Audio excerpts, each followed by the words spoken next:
Здравейте! С това видео ще ви презентираме една техника за прогонване на лоши мисли, причиняващи ви някакво притеснение или силен страх. Ако в съзнанието ви върхватят лоши мисли, които ви причиняват по една или друга причина притеснение или страх, че ще ви се случи нещо лошо, някакво нещастие или че няма да ви се сбъдне желанието ви, най-напред можете да си припомните нещо хубаво, което ви се е случило в живота и след това да си кажете един или повече пъти, в зависимост от това каква потребност имате, за да постигнете целта си, на ум или на глас, както е удобно, изразът "няма да допусна да се страхувам".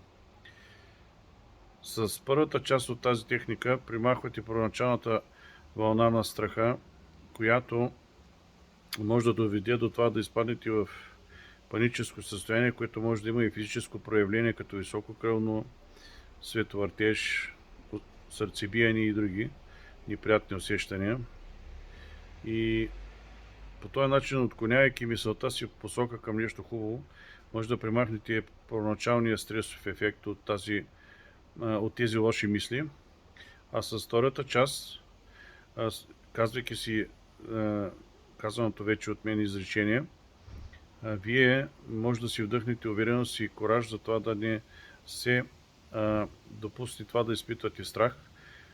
Чрез това изречение може един вид да се препрограмирате, образно казано, което означава, че благодарение на него подсъзнанието ви може да генерира в съзнанието ви мисли, които да игнорират лошите мисли и така да не им позволят да постигнат желания си ефект, а именно да ви накарат да изпитвате притеснение или дори силен страх.